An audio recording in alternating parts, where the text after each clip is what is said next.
আসসালামু আলাইকুম। আজকে আম্মু রান্না করবে মজাদার আস্ত মুরগির সাগর রান্না এবং রোস্ট। তো প্রথমে আম্মু প্যানে বেশ খানিকটা সয়াবিন তেল দিয়ে দিল। দেওয়ার পর বেশ খানিকটা পেঁয়াজ কুচি দিয়ে এগুলাকে বেরেস্তা ভেজে নিতে হবে। তো বেশ খানিকটা নেড়ে ছেড়ে এ পর্যায়ে দেখা যাচ্ছে বেরেস্তাগুলো হয়ে গেছে। এ পর্যায়ে এগুলাকে ভালো করে ছেঁকে উঠিয়ে নিতে হবে। এ পর্যায়ে মুরগিগুলা মেরিনেট করতে হবে। এখানে আপনারা সোয়া মুরগি ইউজ করবেন।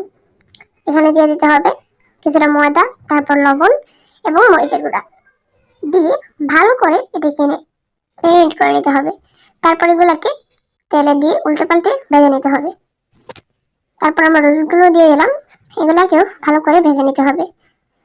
সবগুলো রোস্ট দিয়ে দেওয়া হয়েছে, এবার নেড়ে চেড়ে ভেজে নিলাম।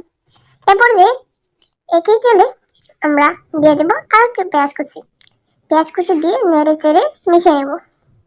তারপর দিয়ে দেবো গরম মশলা, তেজপাতা, এলাচ, লবঙ্গ, গোলমরিচ দিয়ে নেড়ে চেড়ে মিশিয়ে নেবো। তারপর দিয়ে দেবো বাটা মশলা। এখানে রয়েছে একটি সিক্রেট মশলা, এটি ভিডিও ডেসক্রিপশন বক্সে দেওয়া থাকবে, আপনারা দেখতে পারেন। তারপর আদা বাটা, রসুন বাটা এবং পেঁয়াজ বাটা দিয়ে দেবো। দেওয়ার পর দিয়ে দেবো মরিচের গুঁড়া, গরম মশলা গুঁড়া, ধনিয়া গুঁড়া, তারপর দিয়ে দেবো জিরার গুঁড়া, তারপর দেবো স্বাদ মতো লবণ।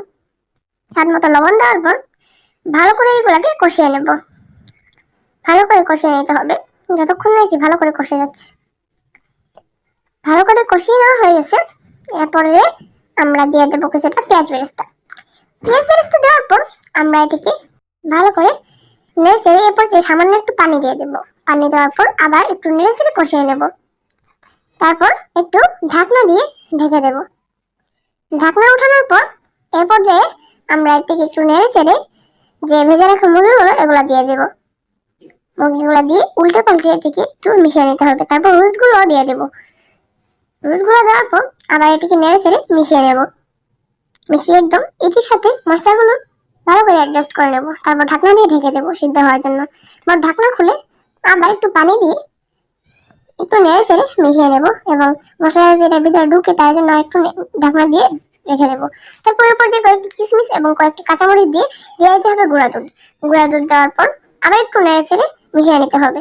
গুঁড়া দুধটা না দিলে এটি স্বাদই আসবে না, তাই গুঁড়া দুধ দেবার চেষ্টা করবেন। তারপর দিয়ে দিতে হবে টমেটো সস। তারপর দিয়ে দেবে হবে কেওড়া জল আপনারা যে কোনো মুদিখানার দোকান বা সুপার শপে পেয়ে যাবেন। তারপর দিয়ে দিতে হবে ঘি দেওয়ার পর আমরা একটু নেড়ে চেড়ে মিশিয়ে নেব। মিশিয়ে নেওয়ার পর প্রায় তৈরি হয়ে গেছে। এরপর যে দিয়ে দিব একটু পেঁয়াজ বেরেস্তা দেওয়ার পর নেড়ে চেড়ে মিশিয়ে নেব। এটা তৈরি হয়ে গেল মজাদার আস্ত মুরগির সাগর রান্না এবং রোস্ট। কেমন লাগলো সবাই কমেন্টে জানাবেন। এই দেখুন কত সুন্দর হয়েছে। আপনারা এইভাবে মেহমান আপ্যায়নের জন্য এটি করতে পারেন।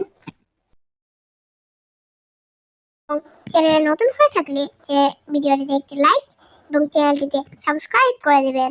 বাই।